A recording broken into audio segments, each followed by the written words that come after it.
Hello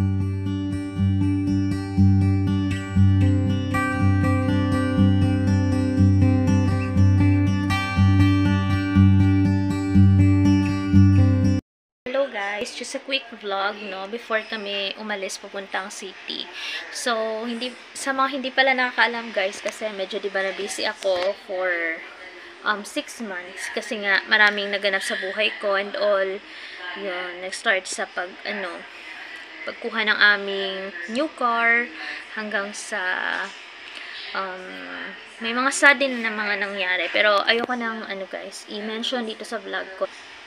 Anyway guys, para pala sa kaalaman ng lahat, na pala ako guys, isa na akong licensed psychometrician and nakapasa pala ako guys kasi nag-take ako ng exam August 2 and 3 if hindi ako nagkakamali. So medyo nakalimutan ko na since maraming nangyari sa buhay ko. So after na turn over yung sasakyan sa amin, na turn over din itong bahay. So ang next ang next pala na magandang nangyari sa akin is nakapasa ako ng board exam. So yun yung matagal ko nang pinapangarap guys. So pumasa ako sa licensure exam for psychometrician. So napaka weird ng journey ko guys since nga 'di ba nag-enroll ako sa isang review center. So nagbayad na ako and all pero hindi ako satisfied sa itinuturo nila. So kahit na nakapagbayad ako, I decided na mag-quit na umattend ng review kasi for me it was not that effective para sa akin. Hindi siya ganoon ka-epektibo guys kasi parang wala akong ma-absorb na learnings kasi dun sa kanilang review guys is parang may competition, which is I hate guys kasi parang doon mini-measure kung ano lang yung potential ko. So I want it na maging flexible for me, na maging hindi siya masyadong judgmental, maging masyadong competitive. So gusto ko yung in my own pace. Kaya nag-decide ako na pabayaan ko na lang 'yon. So ang ko na lang guys, ang ginawa ko na lang is nagbasa-basa ako pero hindi everyday ako nagbabasa. So yung ginagawa ko is every other day or every other week. So hindi talaga siya totally in my own pace. Kaya so I'm very lucky na naipasa ko yan guys, yung board exam for psychometrician. So licensed na ako guys and for now, pinag-isipan ko pa kung paano ko pa ma-utilize yung pagiging psychometrician ko since nakapag-start na pala ako guys na mag-cater ng mga clients ko. So hindi ko pa alam kung ipagpapatuloy ko yung aking masteral kasi nagpaplano ako guys na mag-take ng masters para maging isang ganap na psychologist.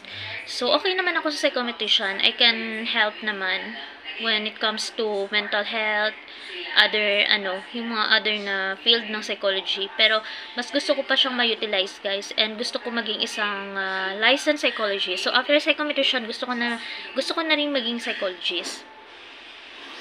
So, para sa kaalaman ng lahat, guys, yung akala ko nandyan na yung husband ko. Kasi nag-basketball siya, guys. So, very quick vlog about my license. So, yung psychometrician pala, guys, sila yung nag-utilize sa mga examination. Sila yung nagde-develop ng mga neuro exam sa mga gustong ma-promote, gustong pumasok sa isang school, gustong mag-adapt. So, parang siya guys, broad yung kanyang scope. And, pwede din kaming magbigay ng, pwede din kaming maging mental health advocate. So, pwede kaming magbigay ng aming advice, kung ano yung mga pwedeng itulong sa mga nag-struggle about their mental health. So, pwede kami maging advocate, pwede kami maging teacher, pwede kaming maging, mag-administer ng examination sa mga gustong kumuha ng neuro exam. So, very useful talaga itong course ko guys kasi versatile pa rin siya, flexible kahit nasa anong field. So, nagpa-practice ako guys, private practice ako ng psychometrician for now. May mga clients na rin ako.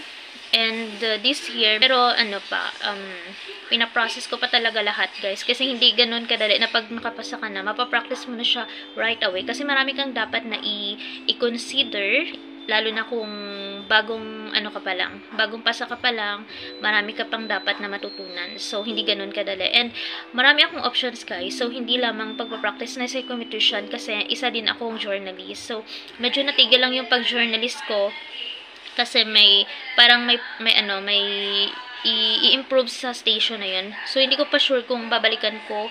Kasi, last year, November, nag-start na rin ako na bumalik sa pagiging, journalist, broadcast journalist, guys. So, although, parang part-time siya, pero malaki din yung sweldo niya, guys. Pero, hopefully na makabalik ako. And, maayos din nila yung mga dinidevelop nila sa radio station na yun. So, for now, yun guys, yung mga pinagkakaabalahan ko. And, is kasi, meron akong dinevelop na Facebook page para if ever na matutukan ko na talaga itong aking profession. So, pwede na rin ako makatulong sa inyo. Anyway, aside from that, tumutulong din ako guys, lalo na sa yung mga nabiktima ng lindol, nabiktima ng bombing sa Marawi. So, tumutulong din ako. I decided to be a part of Psychological Association of the Philippines. Although automatic na siya guys, pero yung mga nag-help talaga guys na sa mga biktima ng mga kalamidad, ng terrorism. So anytime pwede niyo akong i-contact guys. So hindi ako magpapabayad lalo na if victim kayo ng mga kalamidad. Anyway guys, yun lang muna. And thank you very much. Kaya pala, triple celebration pala yung house blessing namin, guys. Kasi nga, diba, nakapasa ako, nakuha na turnover yung car, yung house, kaya ganun, triple celebration. So, for now, thank you very much, guys. Pero medyo malabo ang camera ko, ayan. So, yun na muna yung vlog ko, kasi marami pa akong aayusin. Ako lang dito mag-isa kasi umalis yung husband ko. So, babalitaan ko kayo guys kung ano pa yung mga ganap sa buhay ko. So, yun nga, maraming na siya kasi hindi talaga ako nagsabi guys na magte-take ako ng board exam. Kasi ayoko talaga kasi sabi nila maraming evil eye. So, hindi ko nasasabihin kasi yun talaga guys sa mga na-experience ko. So, I decided na i-keep na sa sarili ko at sa husband ko at saka sa mother ko na magte-take ako ng board exam. Pero, buti na lang, diba? Hindi ako nakapagsabi kasi kung sinabi ko yun guys, in-announce ko na mag-take ako ng board exam, baka hindi din ako nakafocus kasi na-pressure ako with all basta, yung mga maririnig mo sa paligid mo.